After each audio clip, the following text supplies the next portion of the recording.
Hi everyone, my name is Katie Taylor and I'm a Program Officer at the National Center for Special Education Research, or NCSER. And in today's webinar, I'll be discussing the Research to Accelerate Pandemic Recovery in Special Education program. Difficulties providing instruction and services during the pandemic have made learners with or at risk for disabilities particularly vulnerable to learning loss. The purpose of this program is to support research designed to speed up post-pandemic learning gains for learners with or at risk for disabilities. Research supported under this program will be funded by the American Rescue Plan. Projects should address a pandemic-related problem or issue of importance to an education agency, which could include schools, state or local education agencies, or agencies that administer early intervention programs. And they should yield information and/or products that are timely and of direct use to education agencies. Proposed research can focus on a wide range of topics. For example, strategies to accelerate academic learning, get students back on track in their social, emotional, and behavioral skills, and/or prepare students for important transitions. It could also focus on strategies to ensure students with disabilities who suffer trauma, are homeless or in foster care or juvenile justice, or have migrant status are being identified and offered supports. It could also focus on professional development for educators to help students with disabilities recover losses. It could focus on database decision-making practices to identify students in need and implement and revise instruction based on progress, on strategies to improve school-family partnerships and better equip families to support student learning, or on district or school-wide policies or programs that affect students with disabilities. The type of research proposed may also be varied. It can include analyzing secondary or existing data only, or collecting and analyzing primary data. For instance, it may involve evaluating the impact of interventions, collecting data to inform improvements in intervention implementation, developing and/or adapting an intervention, or conducting exploratory work to inform decision-making. We know that education agencies are developing and implementing a wide range of strategies to help accelerate recovery for students with disabilities. IES is interested in funding research on these types of strategies that education agencies are already implementing or planning to implement, but we're also interested in research that addresses an issue or problem that education agencies are facing but not currently addressing. In general, research should focus on identifying ways to improve interventions and strategies to better identify what works for whom under what circumstances, and to develop ways of generalizing or scaling the use of successful strategies and programs. Because this is a new competition, I just want to take a moment to highlight some of the unique or key features of this program. First, the research must directly address a pandemic-related problem or issue that affects learners with or at risk for disabilities and is important to education agencies. Second, research activities should have the potential to significantly and rapidly improve outcomes for children and youth with or at risk for disabilities. Third, you must demonstrate buy-in and involvement from education agencies. The degree of involvement can vary depending on the project. For instance, projects that involve secondary data analysis only likely don't necessitate an in-depth partnership. However, education agencies should show support for the idea and importance and usefulness of the results. On the other hand, projects that involve evaluating a strategy that an education agency is implementing or planning to implement in response to the pandemic will likely require more in-depth involvement or partnership with the agency. And then fourth, research should yield information and/or products that are timely and of direct use to education agencies. Given the intent of this program is to provide research-based evidence to education agencies as quickly as possible, IES will not support lengthy projects to develop or adapt interventions. If development or adaptation is needed to prepare an intervention for evaluation, all that work must be completed within the first 4 to 6 months of the project. That being said, there could be opportunities for continuous improvement for the purpose of better targeting the intervention or making it more sustainable, scalable, and generalizable. Here's some basic information on eligibility, award limits, and deadlines. Institutions that are eligible to apply are those that have the ability and capacity to conduct rigorous research, including but not limited to nonprofit and for-profit organizations and public and private agencies and institutions, such as colleges and universities. And IES encourages applications from minority-serving institutions. Applications must conform to the limits on award duration and costs shown on this slide. Budgets should align with proposed project activities. Although a maximum cost is specified, IES expects that costs will vary depending on the type of the research proposed. Estimated ranges are provided to reflect the variety of research questions and designs that may be proposed under these broad types of research. In other words, you don't need to request the maximum duration and maximum budget. Your request should be aligned with the research that's needed to address the pandemic-related problem identified. Here's a table of important dates. You'll notice that there are 2 application deadlines, which I'll talk more about in a minute. The first is August 2nd, and the second is September 9th.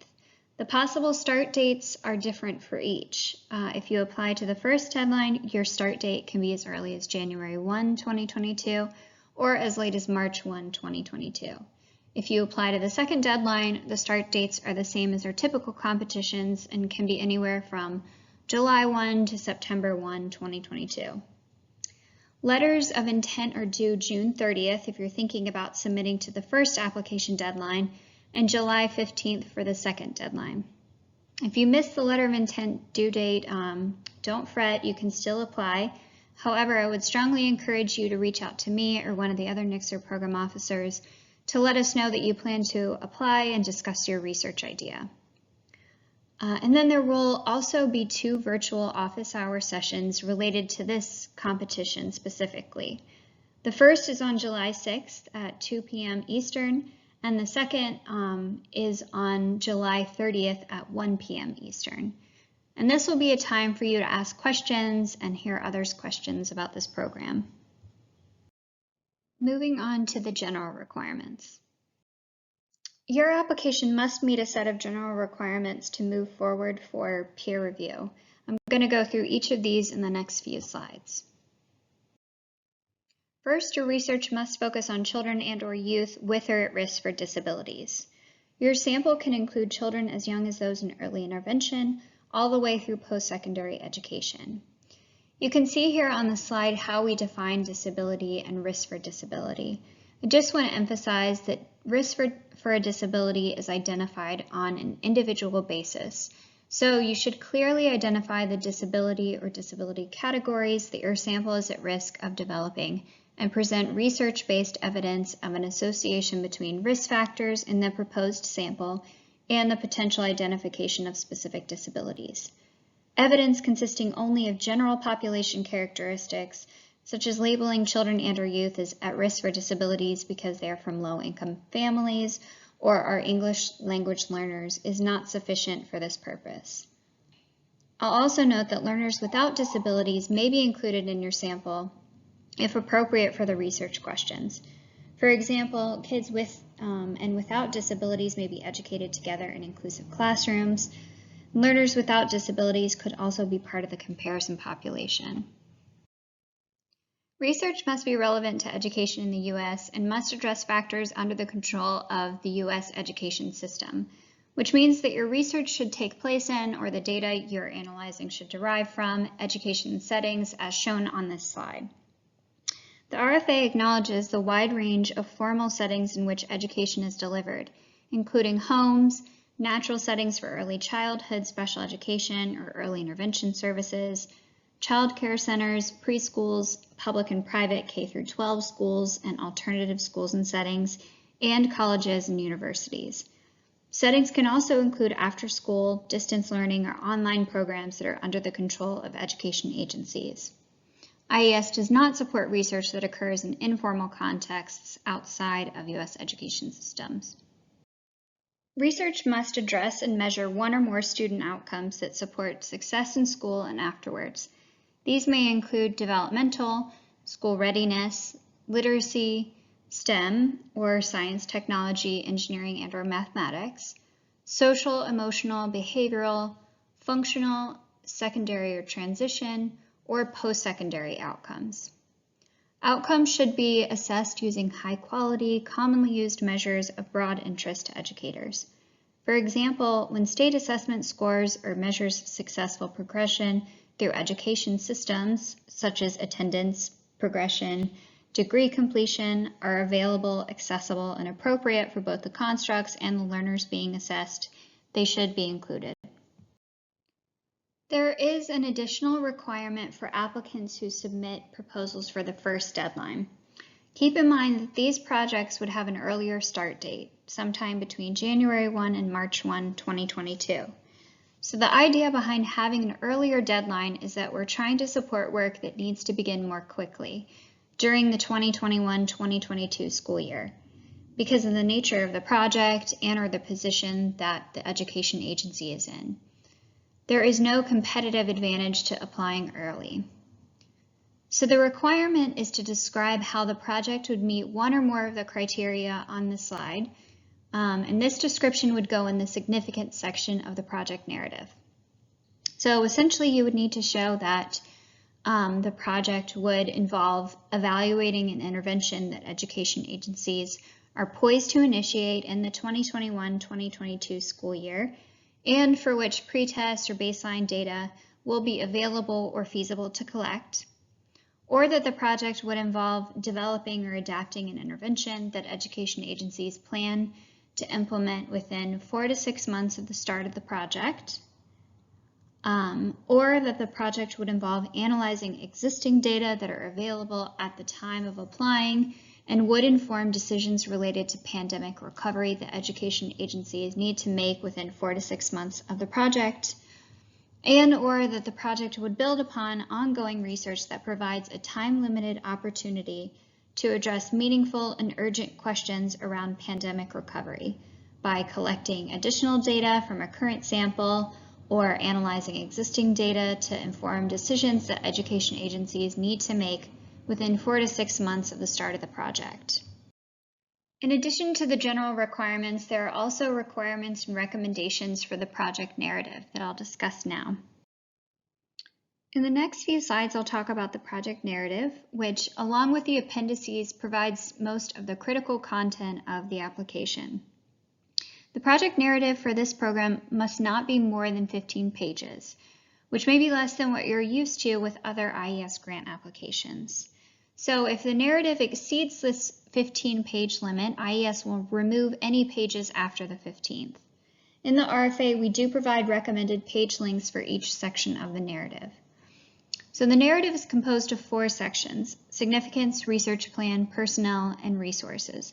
And there are specific requirements and recommendations for things to address in each section. The requirements are the minimum necessary for an application to be sent forward for scientific peer review. If you don't address these things, your application will be deemed non-responsive and not move forward for peer review. The recommendations are meant to improve the quality of your application. The peer reviewers are asked to consider these recommendations in their evaluation of the quality of your application. IES strongly encourages you to incorporate the recommendations into your project narrative. The first section is significance, and the purpose here is to describe and justify the importance of the problem and the research to address it. Specifically in this section, you'll describe the specific pandemic-related problem or issue that the research will address, demonstrate that it was caused by or made worse from the pandemic, discuss its importance to the education agency that will be involved in the research, and describe the scope of the problem or issue in the education agency involved in the research. You may be wondering how to demonstrate that the problem or issue was caused by or made worse from the pandemic. I think you can make this case in a variety of ways. For example, you might cite other research or literature related to how the pandemic has impacted the issue you plan to study. If it's available, you could present data showing the impact, or you could describe the context during the pandemic for the setting you propose working in and how that compares to the typical context and how it has affected the issue under study. You'll also provide an overview of the research, including how it will address the identified problem or issue, contribute to accelerating pandemic recovery for learners with or at risk for disabilities, and result in timely and actionable findings for education agencies. If you propose to further develop or adapt an intervention. You should describe the intervention and its implementation, which may include a theory of change. You should demonstrate its feasibility and potential sustainability outside of the context of a research study, and explain how it will be fully developed and ready for implementation within the first 4 to 6 months of the project. If you propose to evaluate an intervention, you'll need to describe the intervention and its implementation, readiness for implementation in the proposed context, and, if available, data on its feasibility and promise for improving student outcomes. If you propose to conduct exploratory work, you'll describe the variables and relationships you plan to study and their significance for practice. A couple things to point out about this section. The recommended number of pages is 5. So we're really looking for you to focus in on the things mentioned in this RFA and not focusing as much on a lengthy literature review. Also, when you're writing this significance section, keep in mind that reviewers may not be in your field, so it's up to you to provide a compelling rationale for the problem or issue and your research. The second section is the research plan, where you'll describe what you plan to do in the project. This is where you'll specify your research questions and how they will address the problem you discussed in the significance section, as well as your research design, methods, and data analysis plan, and how they will address your research questions. So you'll describe and justify the research setting, as well as your sample, including the population they represent and a rationale for the proposed sample size. You'll also describe your research design and methods and justify how they are the strongest design and methods for addressing the research questions. I want to emphasize here that alternative designs to RCTs are allowable. It's up to you to justify that whatever design you propose is the best for answering your particular questions. You'll also identify all of your measures, including the required student outcome measures, and discuss their validity and reliability. For projects that involve primary data collection, you'll describe the data collection procedures, or for secondary data analysis, you'll describe the data sets that you'll use and the key variables you'll examine. And if applicable, you'll describe how you will determine the cost to implement the intervention that is the focus of your research. There are some really helpful resources for doing a cost analysis at the link on this page. While IAS will not accept applications that propose to conduct solely qualitative research, the use of mixed methods is encouraged. We also encourage you to include a plan for collecting follow-up data to determine whether the impacts of interventions or strategies designed to accelerate recovery for students are sustained over a longer period of time. And lastly, we recommend providing a timeline for each step in your project. This timeline should reflect a sense of urgency and for results to be ready in time to inform important decisions related to the problem or issue. A common question I've heard is how to think about the need for timely results within the context of a potentially 4-year project. I would advise you to plan a project that will evolve with the changing needs around recovery, and that includes multiple opportunities to provide education agencies with findings that could inform decision making. For example, over the course of an intervention-related project, findings could provide information about how to better target an intervention to particular learners, or how to improve its sustainability or scalability. The third section of the narrative is the personnel section, and the purpose here is to describe the responsibilities, qualifications, and time commitments of each member of the project team. So you'll identify each member of the project team and describe their role, qualifications to fulfill that role, and time commitment. Discuss your team's experience working with the population of learners that your project will address, and how personnel will maintain their objectivity. You'll also identify the management structure and procedures that will be used to keep the project on track and of high quality. Depending on the level of involvement from the education agency or agencies, you may want to consider including individuals from the education agency as key personnel. This will depend on what type of involvement or partnership you are proposing. For instance, if you're proposing a more in-depth partnership, then including agency personnel as key personnel in the project may make sense. The final section of the project narrative is the resources section. The purpose of this section is to demonstrate that the institutions involved in the research have the capacity and access to resources needed to execute the project and disseminate findings, and to describe the nature of the partnership with or involvement of the education agency. So you'll want to describe your institution's capacity to manage the grant, resources available at the primary institution and any subaward institutions, the nature of the involvement of or partnership with education agencies, and your access to the research settings and any necessary data. The project narrative is followed by several appendices listed here. Some of these are required and some are optional. Appendix A is required and includes two sections, dissemination history and dissemination plan. The dissemination history should include a description of the project team's experience producing findings and/or products of value to education agencies and disseminating these findings and products in formats and venues appropriate for education practitioners, policymakers, and/or parents. The dissemination plan should describe the ways you'll disseminate findings to reach audiences that are most likely to benefit, including the specific products, presentations, and publications you expect to produce. Keep in mind that a key feature of this program is the focus on actionable and timely results to education agencies.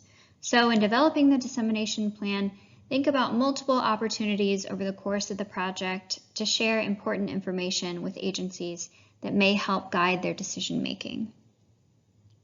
Appendix B is optional and can include figures, charts, or tables with supplementary information like a timeline for your research project or examples of measures used to collect data for your project.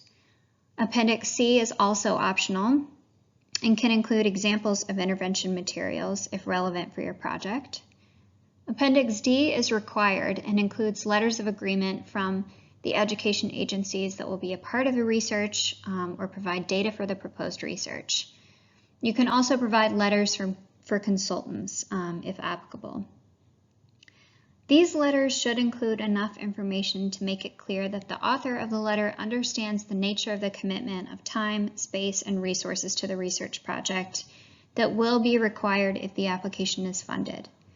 Letters of agreement regarding the provision of data should make it clear that the data will be provided in time to meet the proposed schedule.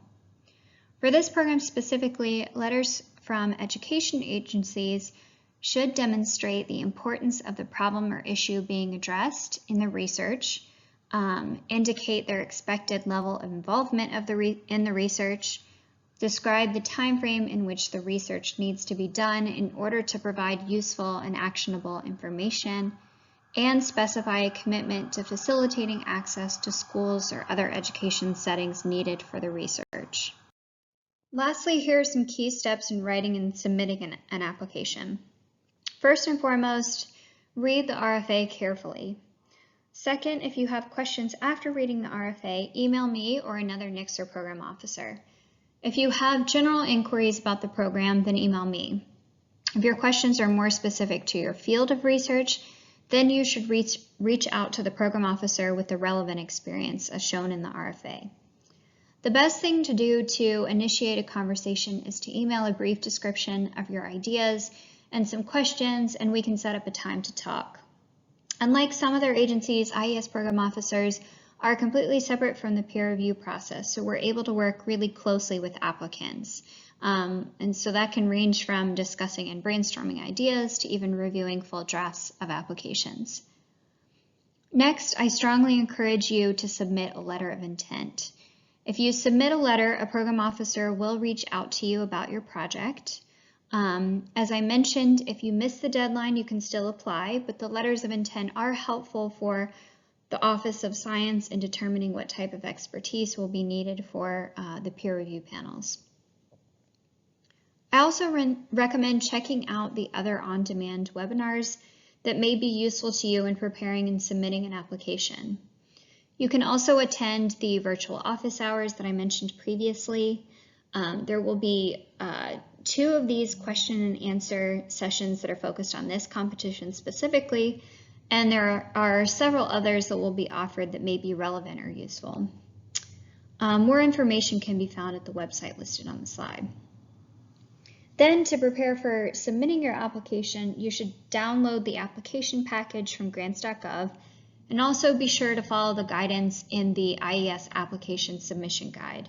This is a separate document that contains important information about on-time submission procedures and IES-specific guidance and recommendations to help ensure your application is complete and received on time without errors through grants.gov.